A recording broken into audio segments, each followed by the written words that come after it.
and welcome to the Automovie podcast, the only show on the internet that talks about cars in movies and films and TV and all of that good stuff.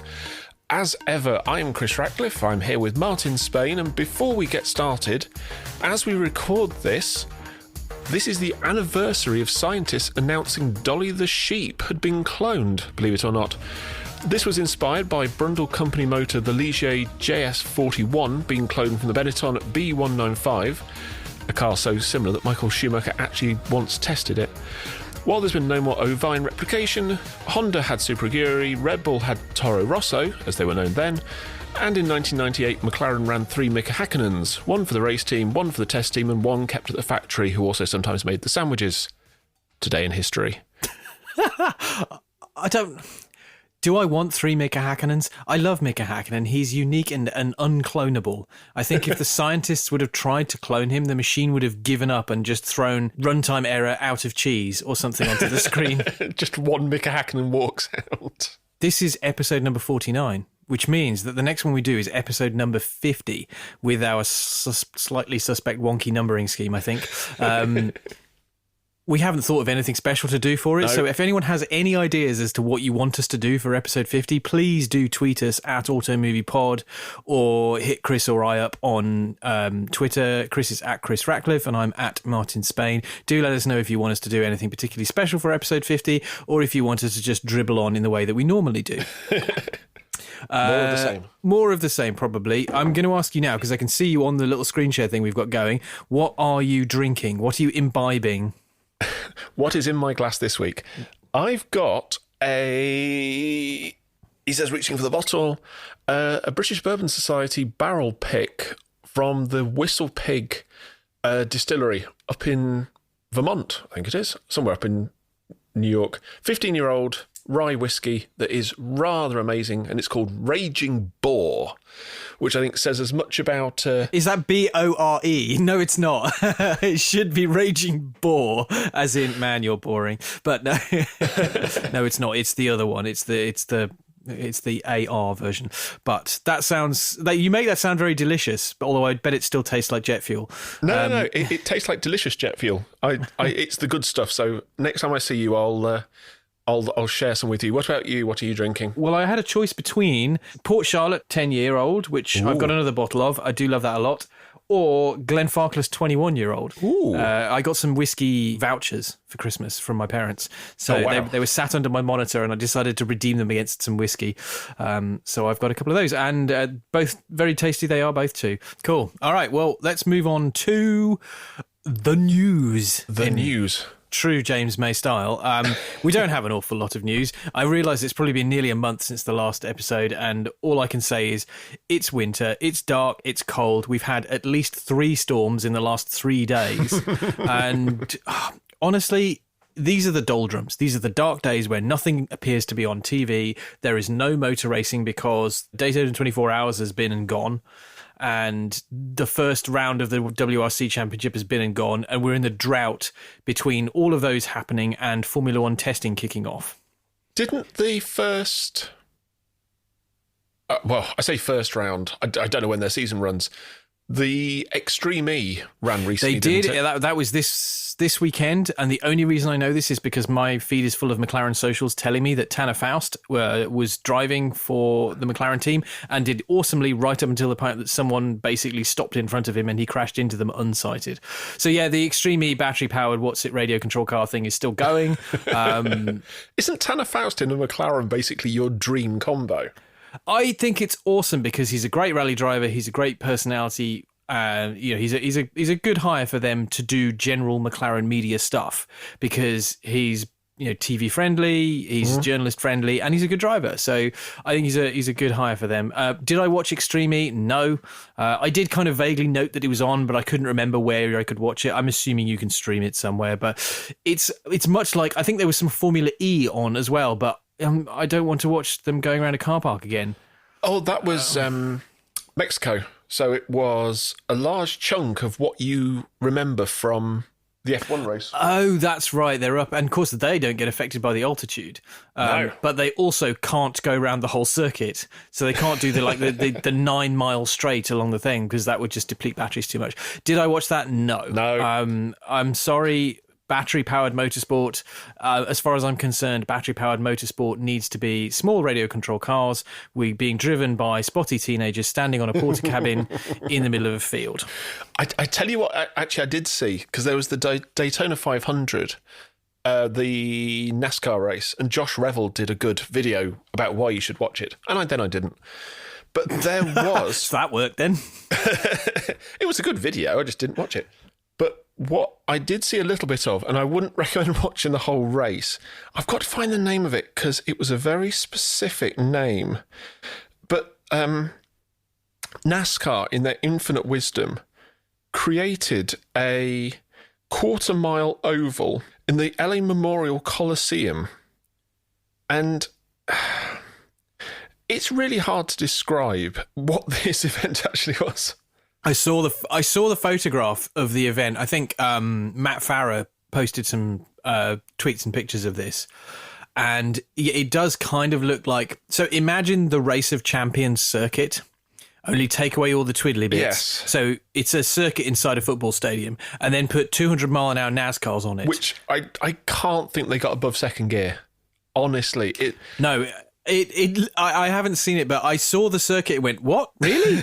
Really? That's what you're doing? So basically what you've done is found a car park and you're going to drive cars around inside it.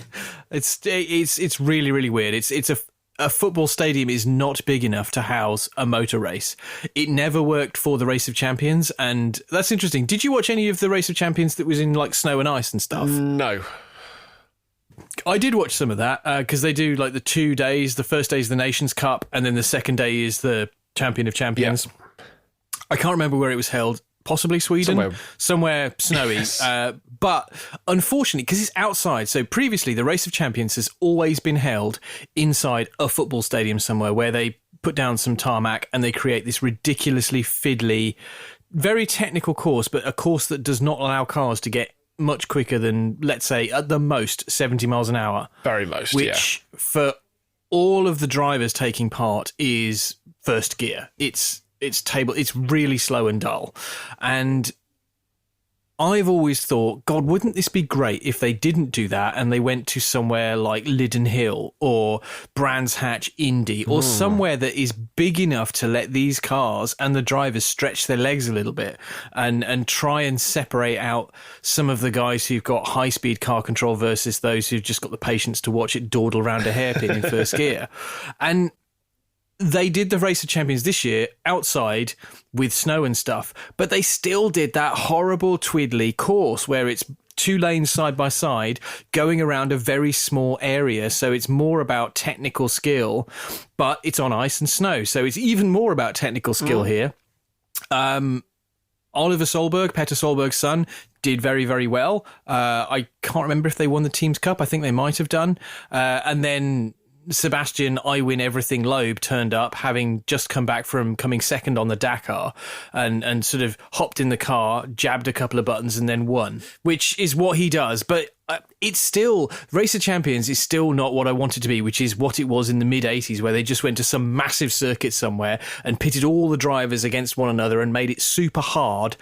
I suspect totally television and spectator unfriendly, but, you know, kind of a hardcore nerd-tastic, a proper competition that separates the men from the boys. But if you didn't watch it, then you won't have seen what I've seen. And to be fair, I only watched the latter half of the Nations Cup. I forgot to watch the Champion of Champions thing.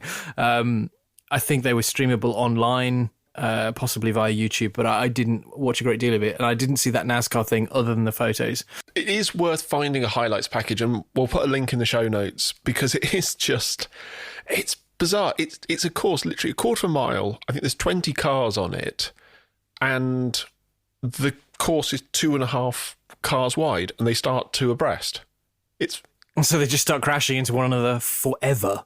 Yes. That's just the entire... It's ridiculous. It seems like that would be like watching your 4-year-old play with the Hot Wheels on the floor, just stuff crashing into everything all the time.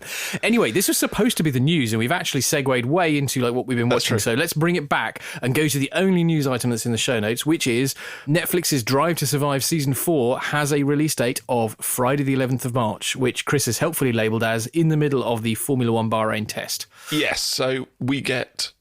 The 10th is the first day of the Bahrain test, and we get that excitement. Then we get Drive to Survive, which we can binge while watching the second day of the testing. And then third day, I think this is the only pre-season test as well. So they're doing a shakedown in Barcelona now, which is not televised. It's not televised live.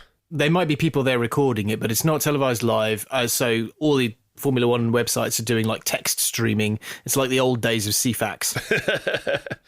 There's Ted Kravitz and Craig Slater from Sky are there, and there is a wrap-up programme on as we speak, actually, I think, followed by Ted's testing notebook. Oh, I shall watch Ted's testing notebook tomorrow. I always enjoy these. So me too. But yeah, apparently they were saying that they weren't allowed to show live footage of the cars testing, but on Sky Sports News they could show footage of the cars having gone round the circuit. Right. So they can't stream it live, but they can then record it and play it back later. Yes. I don't know what the difference there is. But anyway, by the by, I was going to ask you, how do you feel about Drive to Survive Season 4? Are you looking forward to it? Yes.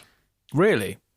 I am very much in two minds as to whether I'm going to watch all of this, or I'm kind of ambivalent because the 2021 season was such a pressure cooker, controversial season, not quite start to finish, but because of the way the season played out, because of some of the events of the season, and because I know that Max Verstappen does not take part in Drive to Survive, as far as I understand it. He doesn't let himself get interviewed particularly. I'm not sure how much access they'll have had to Lewis Hamilton.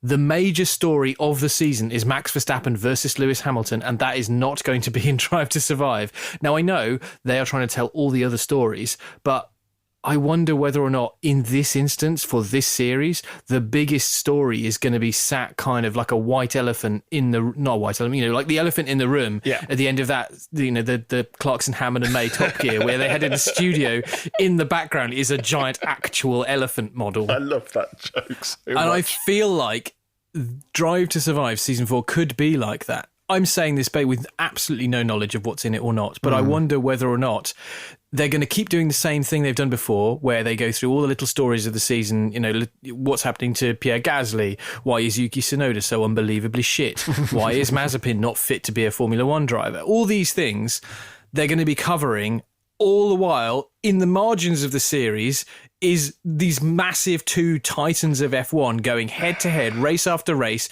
with Max continually crashing into Lewis and Lewis continually avoiding crashing into Max, and they're not going to talk about it. Or they're going to do like the super sensational Sun headline version of Drive to Survive, where they make it like super personal and they ruin it all. So I admit I'm going to watch this, but I'm going to do that thing where if you're watching something you're not quite comfortable with, where you kind of maybe get up and leave the room and then come back again. I'm going to be watching almost through laced fingers or from behind the sofa, old, Doctor Who when you're a kid style, because I'm really not sure how this season just gone 2021 is going to play out in the Drive to Survive style. I'd love to be proven wrong. I'd like them to do 10 episodes of how awesome Lando Norris is. Lando Norris is going to get an episode where he nearly won at Russia. It was Russia, wasn't it? They'll probably do it. The McLaren one, hopefully, will cover a Monza-Russia doubleheader in the episode, because that wrote itself. You don't have to do any work. Drive to Survive editors, there you go. Just, show some papaya. That will be the episode about Danny Ricciardo and how he's not really shit and been shown up by Lando Norris. He's actually still good, which anyone with half a brain knows is true. And then they'll follow that up with Lando nearly winning and, McLaren's renaissance, blah-de-blah-de-blah. That stuff is kind of a gimme, but I do wonder whether or not this series will suffer for not being able to deal with the biggest stories of the season. I also know for a fact, even though I don't know at all, that Christian Horner is going to be in every goddamn episode at the start going, "Hi, DJ Horner here. I'm here to deliver some Red Bull propaganda in a smiley, smashy voice. Did you know I'm married to a Spice Girl?" Isn't that why they ended up calling Christian Horner Whingy Spice? Karen Spice, I seem to remember it was. But yes, I'm going to struggle with the amount of Christian Horner that is going to be in this series. Me too.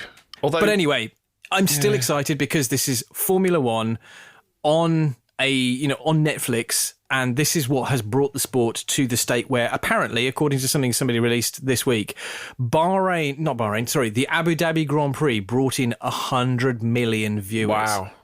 I don't know if that's at the same time or whether that's, kind of recorded viewing or whatever, but either way, that's an astonishing number. Has there ever been anything, if they said 100 million across the whole season for Formula One a few years ago, you'd go, yeah, those are big numbers. For one race, that's incredible. So Drive to Survive's had a net positive effect on F1 in terms of viewership, but is it having a positive effect on the way the sport is portrayed? I don't know. This brings me on to what we've been watching, where I'm going to shill once more, even though they're not paying me, for Formula One TV, F1 TV, that's like $3.99, and you get access to all the archive shows, and you can go back and watch all of these Grand Prix. But what I discovered, idly poking around, is that not only is Jolyon Palmer's analysis sections in full, rather than the little clips you get on YouTube, but they've also started doing an analysis of classic races, like key races from Formula One's past.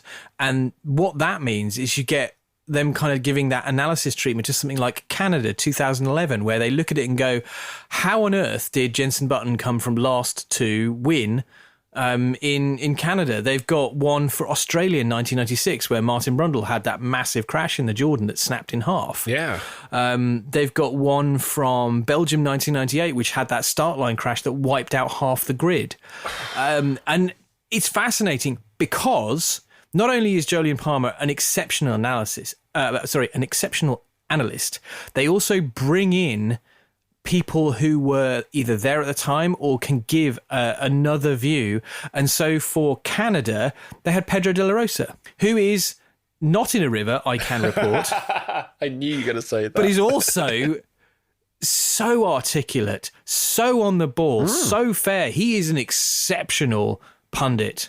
And he adds so much to that, because I think he was, in that race, he was driving for, I want to say, Sauber. He was subbing for somebody else anyway. He was driving in that race, and so that gives him he gets some insight into what was going on there. He's brilliant. I think when they talk about there's another one. I think they did Europe 1993, that was the other one I watched, which is, of course, Donington. 93, Senna's first lap. Hearing them talk about that is fascinating, but they bring Damon Hill in, who, of course, was driving the Williams and, of course, got overtaken by Senna on that first lap, and then he disappeared off into the distance. And hearing him talk about that firsthand, this is what it was like, and the fact that, he's watched it back since and thought maybe he let Senna get away with it too easily, but here's the mitigating circumstances. My first year in the team as a race driver, etc., etc. They're really, really, really good. So if you're thinking about getting live timing, which is how I've got F1 TV access, I've said that live timing can liven up a boring race by giving you a table of numbers to stare at, but you get this F1 TV access for free, and you've got to see it. There's so much good stuff here if you are a diehard Formula One fan. So, shill over, even though they're not paying me. It's really good. And Jolyon Palmer's classics analysis, really good, worth watching. What else have you been watching? I see there's a thing here that says F1's excellent retrospectives. Yes. So over the winter, obviously when there's no racing on, F1 on YouTube has been putting together the sort of 10, 15-minute retrospectives of different things. So, for example, things like top 10 rivalry flashpoints, F1's greatest moments in Singapore. The two that caught my eye recently were the top 10 moments of Martin Brundle's brilliance, and also the same for Mark Webber. Now, I'm of an age where I don't remember Martin Brundle not being in F1. And the main thing I remember about his career was that he didn't always qualify brilliantly, but he had a good race pace, which is why I always put him in my fantasy Formula One teams. And Mark Webber, I think, has a reputation born of the multi-21 squash monster era of being a bit of a second fiddle to Vettel.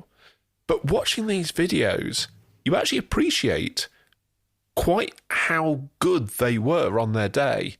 I love the Webber one because it went back to the Jaguar days.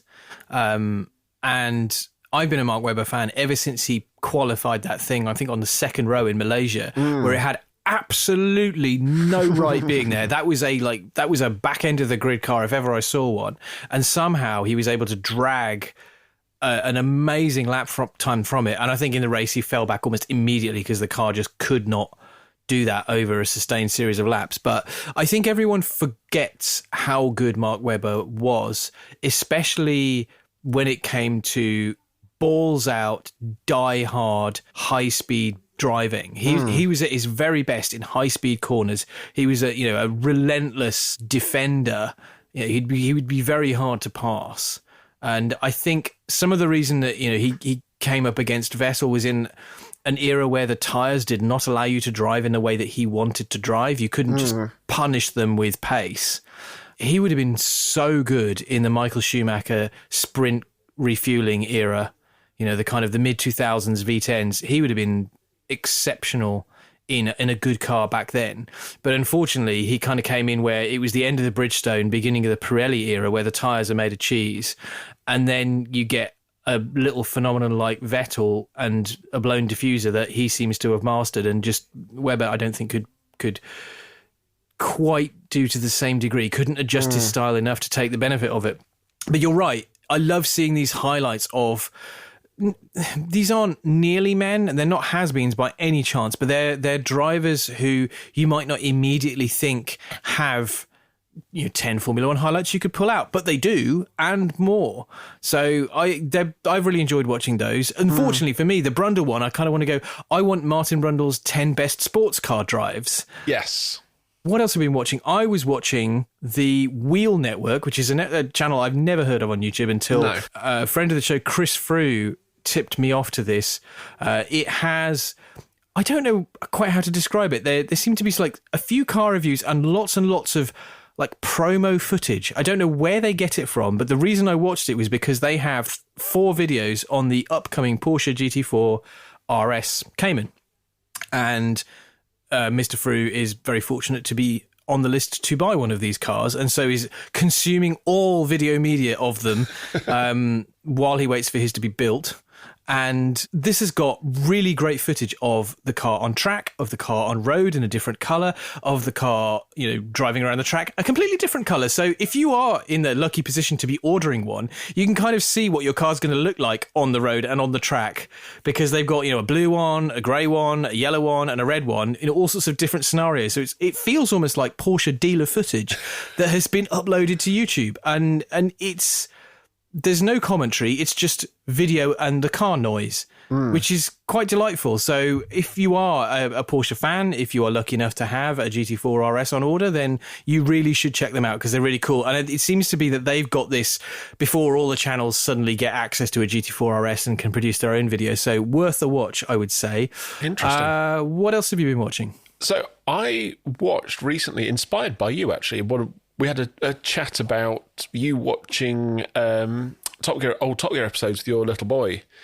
And now we've got the complete archive on iPlayer for the time being. I went back and watched the very first Top Gear boat episode, which I've seen God knows how many times when it was on Dave, what have you, and I haven't watched for a while. And watching it now, I actually found it kind of fascinating because you see where the foundations of Top Gear as we came to know it were born out of. Particularly as well, in my mind, there was so much more to it, but it was actually a normal show with like the first bit of the challenge, then a car review, then the news, then a guest in the reasonable price car, yeah, and then the conclusion of it. And it's shorter than you think. There's less there. It's very tightly edited, yes. In future shows, and certainly in the Grand Tour era, that would be stretched out to an entire episode almost. I don't think it suffers for being cut, although I would love to have seen more. But it's where I think they discovered that having it all go wrong was much funnier than having... and I know they'd kind of sown the seeds for that beforehand, but quite honestly, I still laugh my arse off when Clarkson rolls the boat at the very last moment and it sinks because it's completely unplanned. It's completely off the cuff and they can't stop laughing, which is it's genuine laughter. It's wonderful. If you haven't watched that first, turn cars into boats episode, it's just brilliant. It is I think as it's good an intro to episode 3 off the top of my head. We did this ages and ages ago of what episodes of Top Gear would you show to somebody who's never seen it before to kind of explain the concept. Maybe this episode would be a good one because it's such a great feature. What else about... I tell you what I've been watching that is not Top Gear related and only tangentially car related. I've been watching Reacher on Prime. And the reason I bring this up is because on episode 5, Reacher, for reasons I won't go into, ends up driving around in a racing green Bentley Flying Spur. And it just makes me want a Bentley Flying Spur. It is one of the most brilliant pieces of product placement. I don't have the £224,000 it would take to buy the car you see in the show, but it's a tremendous bit of product placement because, the car is big and fast and aggressive and yet somehow still cool. And that's pretty much Reacher. Also, this is the show that you texted me and said, if you like people being punched in the face, you should watch Reacher. This is a show about a man who punches an entire corrupt small Midwestern town in the US in the face. And then when that doesn't work, he elbows them in the face. And when that doesn't work, he shoots them in the back of the head. It is the greatest thing I have seen on my television for quite some time. It's comfort food TV, honestly. If you like people being hit in the face, watch Reacher because he's really good at it. Coming soon to Amazon Prime. If you like seeing people being punched in the face, watch Reacher. Sorry, that started off as a movie trailer guy and turned into Jeremy Clarkson. Yeah, so I've very much enjoyed that, and it did send me down a little bit of a rabbit hole of then configuring my own flying spur and looking at the price and going, oh my god, that's expensive.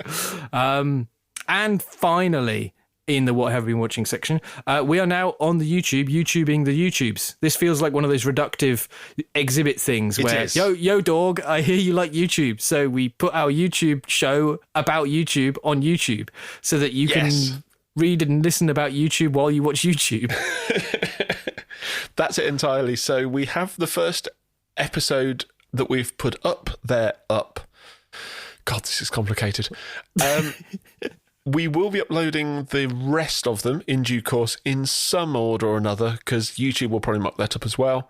But yes, we are now on YouTube. If you like to listen to your podcasts on a video site, then please go ahead and find us on the YouTube and give our channel a subscribe, thumbs up, share, comment, subscribe, all that good guff. That ends the news and what we've been watching and all that kind of turdy guff. Before we go on to our review... quite how I was going to describe our content, but okay. It's been a long day, dude. It has.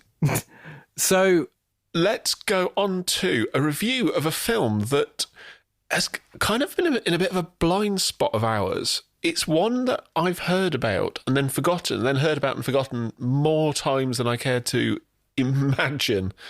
And that is 1971's Vanishing Point. Do you want to give us a quick summary of what happens in it? Good luck.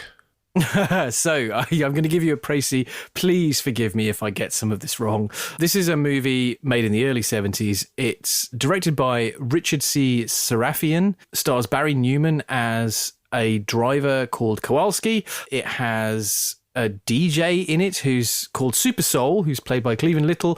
And the story is... there is a man called Kowalski who bets that he can drive from Denver in Colorado to San Francisco in 15 hours. And because I'm from the UK, I have no frame of reference for how difficult that is. I'm like, yeah, that sounds fine. I don't think it's fine. I think it's hard. But, we'll get past that. He is driving a... What's he driving, Chris? I've completely... It's a 1970 Dodge Charger.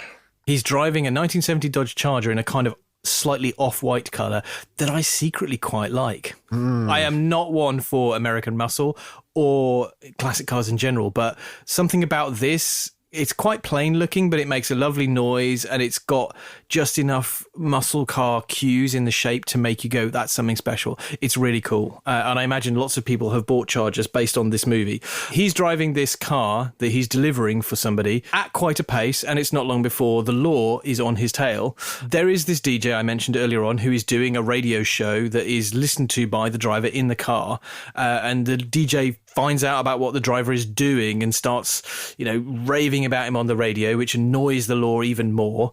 There is a whole bunch of other things that happen. He meets a guy driving a Jaguar E-Type convertible. Yep. And has a race with him that doesn't go well for the E-Type. He meets a bunch of other characters along the way, the most notable of being a lady who rides her motorcycle in the nude, which... It's the 1970s. This feels like a hangover from the 60s Yes. hippie style stuff. Very much. We should mention that the guy that Kowalski bets that he can do this drive is his drug dealer that he's bought some amphetamines from so that he can do this drive. It feels like it's sort of a... There's things that happen in between large stretches of him driving really fast down really empty straight roads in the middle of the mountains, and... it's a little bit like Easy Rider in that respect of it. There's sort of a big vibe about it like that. There's a very 70s art house movie style to this. And it's worth saying that when we talk about car movies, this is from the very first second of the very first scene where the police are trying to catch him through to, in flashback, I should say, then he literally arrives, drops off a car, picks up another one, immediately drives off, and then for the rest of the film, he's being chased by the police. It is one continuous car journey, the entire film. Yeah, and we should say it's not chases all the time. They kind of crop up, and then there's a bit, and then they crop up again. Like he runs into the guy with the E-Type and has a bit of a race with him, and then that goes the way it goes, and then he moves on. He might run into some cops on motorcycles and has a bit of a dally with them, and then that resolves itself and he carries on his way. And that it's kind of little sections as he goes along this presumably mammoth journey. Sonny, I really don't know my American geography. I'm assuming this is kind of like going to the shops.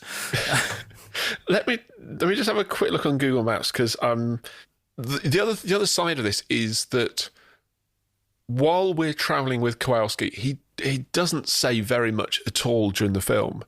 But one thing that you do get are these flashbacks of him as a Vietnam vet who becomes a cop, who is disaffected by the life of a cop and the way that other cops have acted. And we are going to be spoiler free here. There's some of this that kind of defies spoilers. Apparently, here we go. According to Google Maps, it's a 19-hour drive. So 15 hours is pretty bold in 1970. Yes. Although maybe not, because there's way fewer cars on the road, and I don't know. I mean, it kind of looks like if it's a great time to go gumballing, for sure. So definitely. One of my favourite things about this is, this is an enormous influence on a number of directors. So those who've overtly said it's an influence, Quentin Tarantino has said it's a huge influence on him. He homages this in the last chunk of Death Proof, his 2-part movie grindhouse spectacular. Steven Spielberg. And from the moment I started watching this, that I went, this is where Spielberg got his ideas for Duel from. The vibe of it, the tone of it, the way that speed is conjured on camera. It's so of a kind with Vanishing Point. And Edgar Wright has said it's one of his movies that he looks back to, and that's no surprise. But look at the kind of thing he's done with even the short but punchy car chase in Hot Fuzz, let alone what he went on to do with Baby Driver.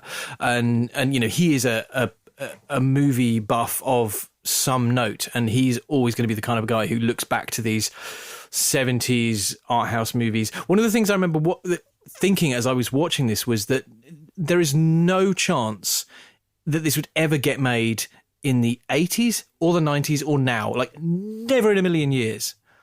There is just no one is going to put up the money for something like this. So there was a remake for TV Chris comes in with the contradiction. In, I want to say 1996, starring Viggo Mortensen as Kowalski.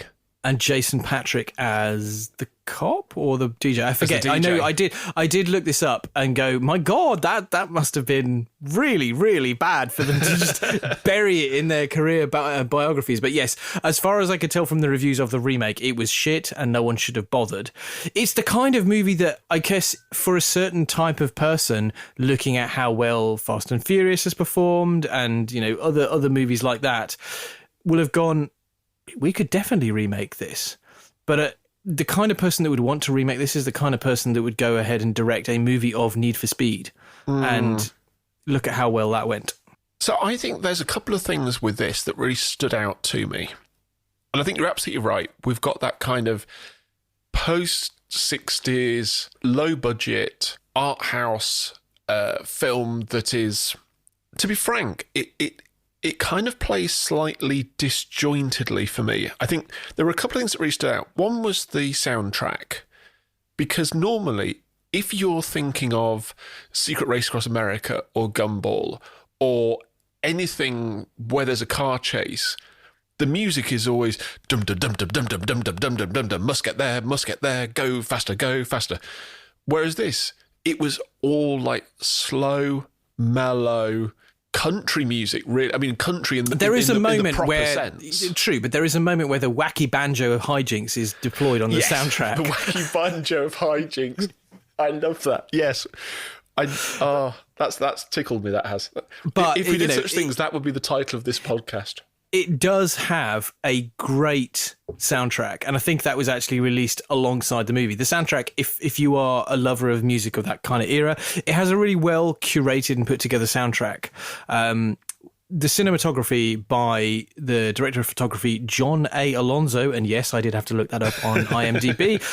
I reckon the cinematography on this is really, really good. There's some great shots. There's loads of really wide shots that emphasize the kind of aloneness of this one little white speck of a car nailing it on a straight road through rocky terrain and the desert and so on.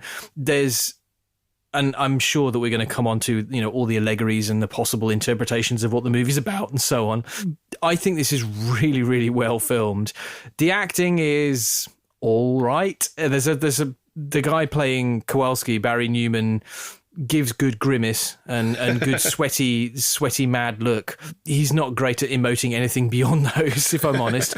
I really like DJ Super Soul. And I have to admit, I did not realise that this is where Guns N' Roses lifted a big chunk of the dialogue from this movie that sits behind a song called Breakdown on their double album User Illusion 2, I think it's on. There's totally randomly, because I was hearing him do this he does this towards the first third of the movie. He does this huge speech about the Lone Rider being chased by the police, and he goes on this. And I thought, I've heard these words before. And it turns out that it's Axl Rose basically quoting an enormous chunk of this speech behind a Guns N' Roses song on their sort of bloated double album thing they did in the early 90s. I'm going to have to go back and listen to that track now, but it seems to have touched a lot of people, despite, I believe, not being a particular success when it was released, and not being reviewed particularly favourably. It has gone on to become, it's an automotive classic, because I guess, muscle cars are brilliant, and the driving in it, I should say, is really well done on what I guess is quite a tight budget. The cars will always look fast. Even though I know there's some trickery where they've sped some stuff up, the car always looks like it's being driven hard. It's down on its suspension going around corners. When they accelerate away, that is foot to the floor. And because these are wide shots and they let the car disappear off into the distance and hold on to it for a long time, you can hear it just being rinsed through the gears. It's the absolute antithesis of a Michael Bay car chase or anything like that. It's just long takes and no cuts, and everything's done practically because, of course, it has to be. Yeah. And there's a real joy in that. What I struggled with was kind of trying to divine meaning from the story itself. And I'm going to pass over to you for that, because you said you had some theories. So I think that part of the appeal for a lot of people is the fact that you've got this guy who doesn't say very much, who is strung out on speed and God knows what. And he meets these crazy people along the way. And he kind of has these encounters, even though he's apparently trying to do it very quickly. And I think because of the pace of it, and because of the characters that he meets that are largely odd mountain people, for want of better description. And this is where it gets tricky, because I think the ending is very much open to interpretation. It is, we're not going to say what it is or how the film ends, because I don't think we should. I think comes this question that you can read into it what you want to read into it. So you've got Super Soul doing these almost beat poems about the last guy out on the run for freedom, and a lot of the themes that were kind of influenced Cannonball Run, and the Thingy Baker Sea to Shining Sea Memorial, blah, blah, blah, blah, blah. You get these moments where it almost seems like Super Soul isn't broadcasting as such. He's in Kowalski's head. He's talking to him. He's almost like a sort of a spirit guide. You have all these different people who come in. You have this, there are racial tensions. There are gay characters in it. There are, there's sex. There is drugs. There's all of these things which, if you think of the kind of the tensions societally in America in that time and what they did through the 70s, you've almost got this guy being visited by all of these ghosts almost. It's a bit like a, Christmas Carol, where you've got the ghost of racial tension, you've got the ghost of homosexuality, you've got the ghost of sexual liberation at the time. And he's kind of battling and trying to understand these different elements of society. There is also another theory that essentially what you're looking at is the last drive of a man kind of watching his life flash before his eyes almost. It's kind of reliving that life before, the film carries on. And that's a reasonable point. I can totally see that interpretation, although I was watching it thinking, I'm deliberately not trying to figure out what's going on here. I'm kind of watching it for what I'm seeing on the surface. Chris, with more brain power than me, has come up with a far better interpretation. But I will say this has always been on our list of movies to review and kind of drop down. But I thoroughly enjoyed this. It's not a long movie. It's a really, really good movie if you like these kind of 1970s down and dirty thriller type things.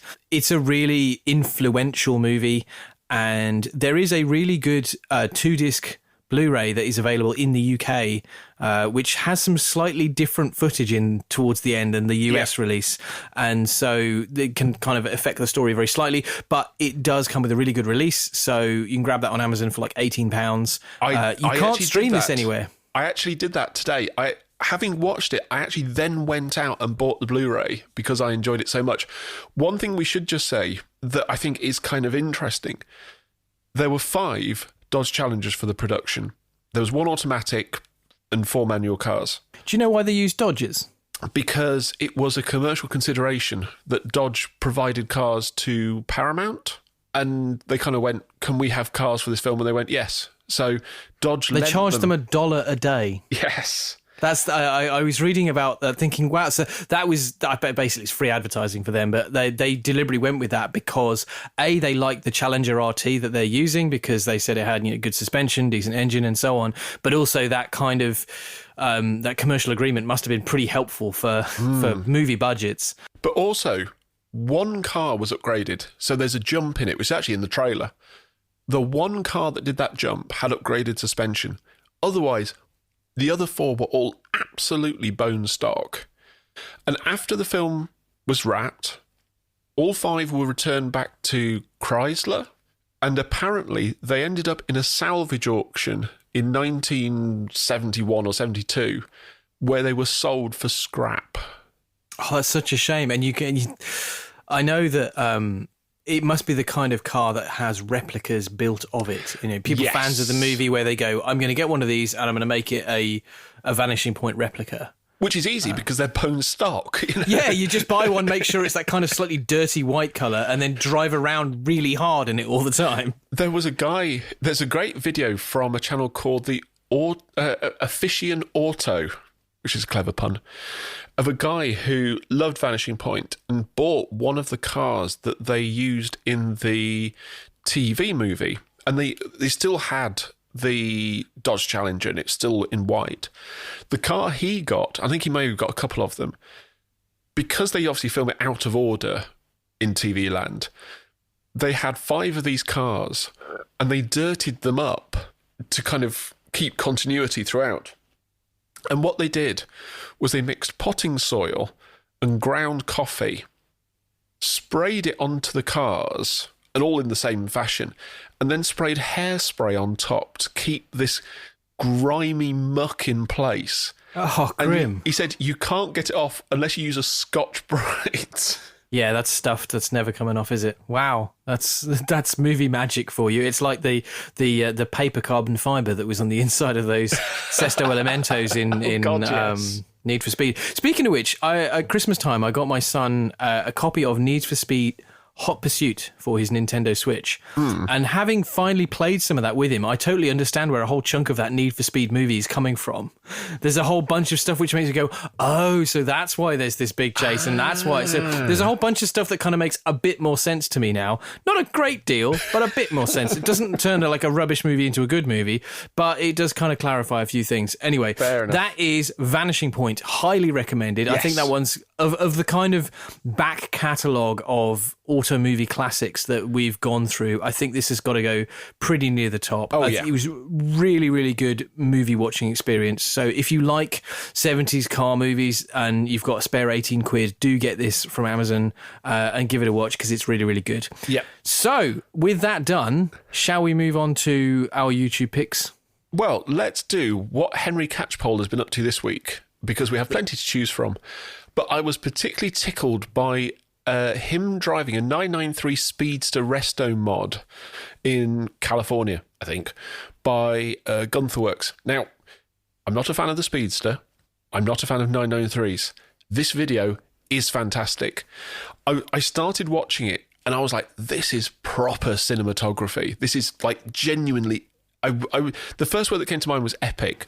And then I looked at the title chapters, the chapter titles even, and the first one was epic intro. They literally called it that. It's like proper, I mean, it's fantastically filmed.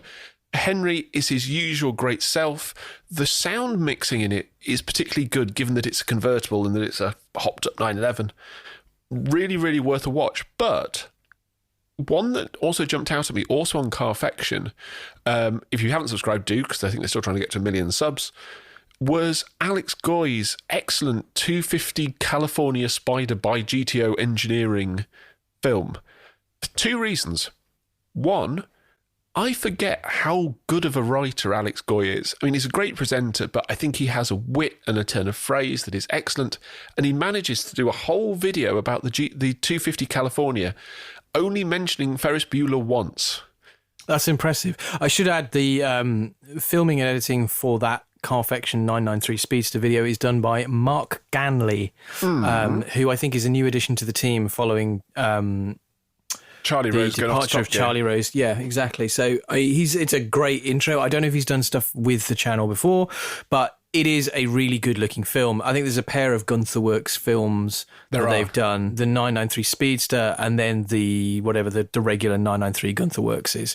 The cars themselves are kind of like, yeah, very expensive and they look extraordinarily beautifully made, but would I want a car that's putting down like 295 section at the front in a 911? Not sure about that, but they are beautifully made and the film itself is brilliant. It's got like 78,000 views. It should have a 0 behind that 78. 780,000. It's so good, so well made. So please go and watch that. Do you want to do your YouTube picks? Yeah, let's jump onto that. My YouTube picks for this show, the video I've actually chosen, I'm going down with the kids here, an Instagram reel. Blimey, there's a first for us. We're doing TikTok next.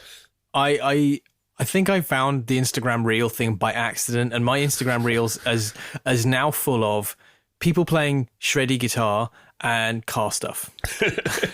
Which is basically... the occasional mountain biking thing too. But I discovered this. This is a video clip of somebody doing a lap around... Let me get this right because I'm going to pronounce it wrong otherwise. The Ebisu circuit, which is a drift... Ebisu, sorry. How do you know these things? We'll get onto that in a minute. It's a motorsport racing complex in Japan, in Fukushima Prefecture. And this is effectively a guide to how to drift all the way around this circuit, where the guy is driving. It's sort of an in-car view of him drifting the entire circuit and putting little text clips on what gear you need to be in and what you need to do to get the car rotated and so on. I think they describe it as like, this is how all the sim drifter, this is a how-to for sim drifters.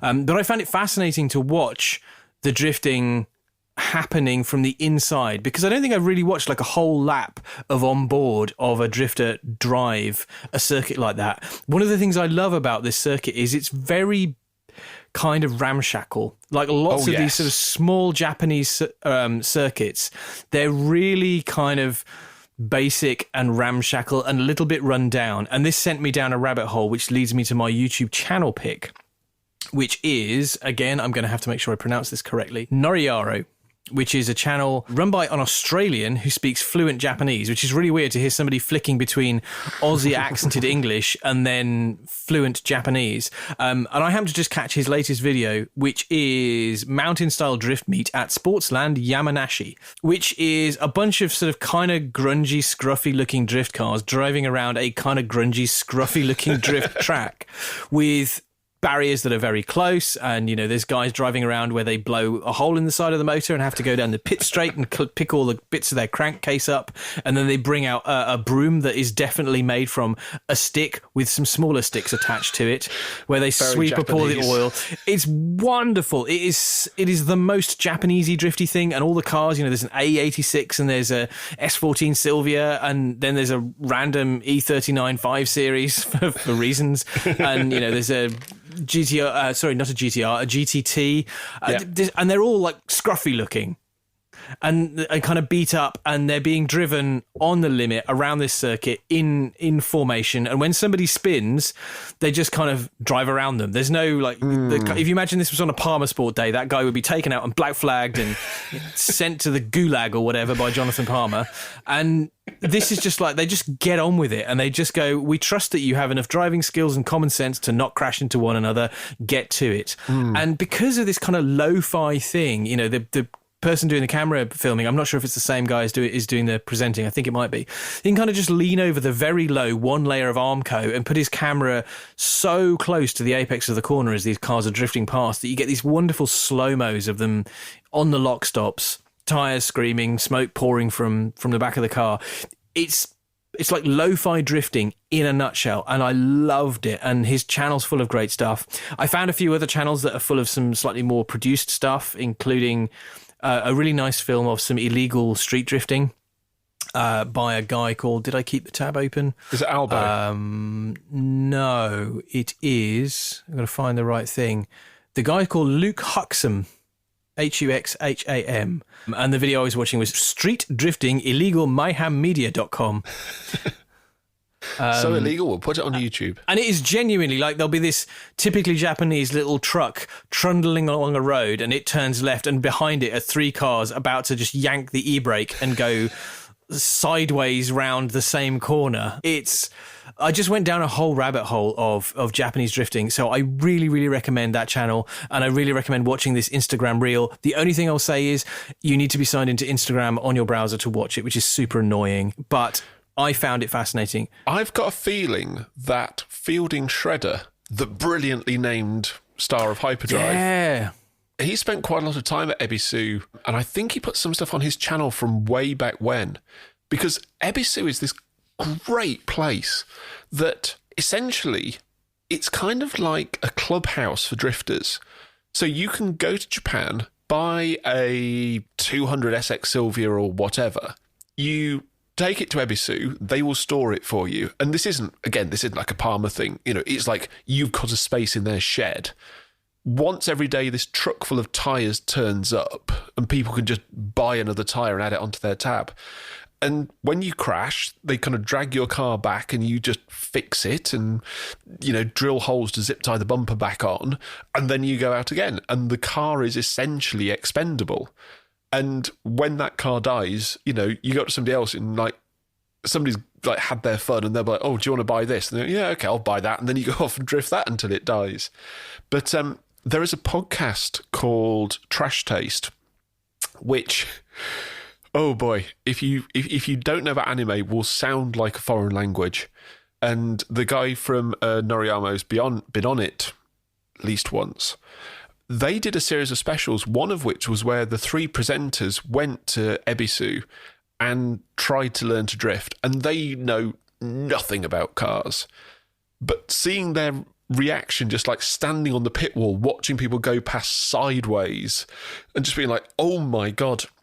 And then there's a drift team there that have got a four-seater, I can't remember what it is now, but it's a four-seater drift taxi.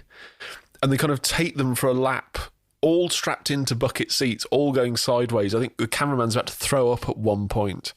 It's a really fascinating place, and I think it was quite badly damaged recently in an earthquake in that area. Not the Fukushima earthquake and tsunami, but more recently than that. I think there's been some efforts to try and rebuild it, but it's a fascinating place. And the Noriyaro channel, the first one that comes up is if you go onto his YouTube channel, the title video is about waifu cars of people who... The concept of waifus, as I understand it, this is getting a bit off topic, is essentially your kind of favourite female anime character that you kind of adopt as your wife kind of fan thing. It's very weird, but he absolutely navigates that stuff brilliantly, and it's well worth a watch. Moving away from such things quickly before I get myself into any more of a hole, Marques Brownlee, who, if you've ever watched a tech video, you've probably watched a Marques Brownlee video at some point. He started a channel fairly recently where it's kind of behind the scenes stuff of their studio and what kind of goes on. And he got people that sell the, what do they call them? Those arms that go on top of cars with cameras on them. Russian arm. He got one of those fitted to his Tesla, and it's, thing mounted to the roof, and you're inside with a controller. And he's like, let's see what this thing can do. And they're spinning. I think it's a red camera they put on the end, whipping it round like you wouldn't believe. And it's a really, really interesting thing. If you've ever wondered what goes into those sorts of camera cars, it's genuinely interesting beyond just, mounting one on a suction plate to the front. And when you see them spinning it round, they kind of go at one point, it's like, let's see how fast we can do this. And the guy from the company is like, yep, go for it, full left. It probably does a full rotation of the car in under a second. Bloody hell, that's a lot of metal to be moving that quickly. Yes. The counterbalance for that must be pretty hefty. Oh, yes. And it's one of those where they're driving around somewhere closed. It looks like some sort of industrial estate or something, because you wouldn't want cars around you while you... No. I'm fascinated by these. These camera cars are a big thing. So both Mauro Kalo and... Neil Grip, from Grip have both got Nissan GTRs tuned by Litchfield with the attachments to allow them to become camera cars, but neither one of them, I don't think, or maybe Mauro's has got a Russian arm on it and Neil's doesn't, but GTRs seem quite favoured for these because they're quick and can be tuned to be quicker, and they're quite big and heavy, so they're a good base for that. Teslas weigh about 8,000 tons and are full of rare earth minerals, so they're brilliant for that too. They accelerate very quickly, which means you can cover a lot of ground. I imagine range is crap, and of course you own a Tesla, so there's that downside. But I know that the Cayenne Turbo was the ultimate Russian arm car, or a G-Wagon. Not a G-Wagon, whatever the Mercedes equivalent of the Cayenne Turbo is. Oh, the ML? The ML, something like that. Those two, in a matte wrap, were the classic Russian arm car. I find them fascinating, and the art of driving one or being in the back of one, piloting the arm itself, and then the camera head must be something to watch. And this is actually strapped onto a regular roof rack as well. It's not a car where they've welded stuff to it to mount the Russian Arm 2. They've literally just like gone to Halford, stuck a Thule roof rack on the top, and then ratchet strapped a Russian Arm to it. I would not do that with a Tesla. Teslas are made dreadfully. They really are. So I would not want to trust that the mounting points of that have been properly stress tested to have something whizzing around like that. But anyway, I'm sure they'll find that out in times where they go, the Russian Arm peeled our Tesla roof off like a can of beans. My channel pick, so last episode I went with #Bilk, which was, I think, under 1,000 subs at that point. As much as we love finding these small channels, I got sucked into, and thanks to the YouTube algorithm, got force-fed then videos from a channel called Corridor Crew. And I don't know if you know Corridor Crew, Marty. I do not know. Right. They made a big thing, and they kind of were early in doing reaction videos. Now, I should explain, the company behind these, or the people behind them, all work for the same company, and it's a VFX house. So they will get people in them, and they will watch special effects and kind of guess how they're done, and then they'll kind of break down like, oh, this is how they actually did it. And this is going right back to the 20s. There's driving stuff, there's physical stunts, there's driving stunts. They talk about Baby Driver and John Wick. So they have a lot of these videos, but then they also do stuff where they create their own special effects. So if you have any interest in VFX, it's a really fascinating thing, because they will do stuff like, so they did one recently that was using technology that can do live deepfakes, and whether they could fool somebody with that. They will go like, we don't think that Princess Leia was computer generated very good in the last Star Wars film, so let's see if we can do it better. And they're all VFX artists, but they all have that kind of they're multidisciplinary background where they can kind of do physical effects, and they can do visual effects, and they can go and shoot something in this studio warehouse thing. And it's really interesting. If you are interested in how films are made, it's absolutely compelling. And because I like finding these small little channels, I looked at their YouTube channel, and they currently have 5.5 million subscribers. So yeah, they're definitely a small up and comer. That one. Yeah, I must admit, I went round from this little drift thing I went on. I did go thinking I need to start looking for some different YouTube channels, because I'm kind of watching the same stuff all the time, and so I was quite pleased to find some new stuff. And I do need to go on a deep dive to find some different stuff to watch, because I'm kind of getting a bit not bored with, but a lot of the content I'm consuming is the same kind of thing. Yeah, I'm enjoying it still, but I a little bit of difference is always good.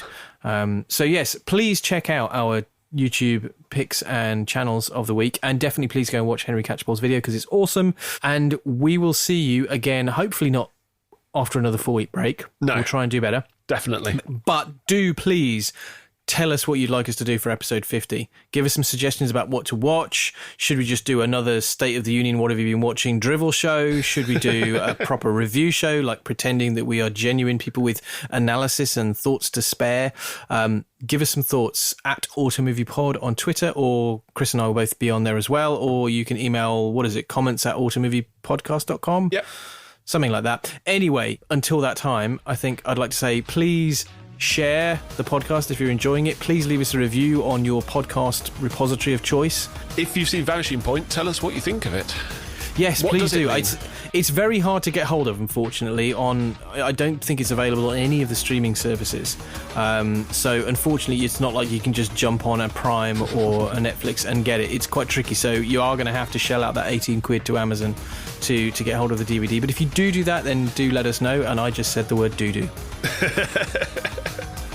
Until next time, we are going to go away and drive a Dodge Challenger RT really, really fast down a really straight road towards some mountains.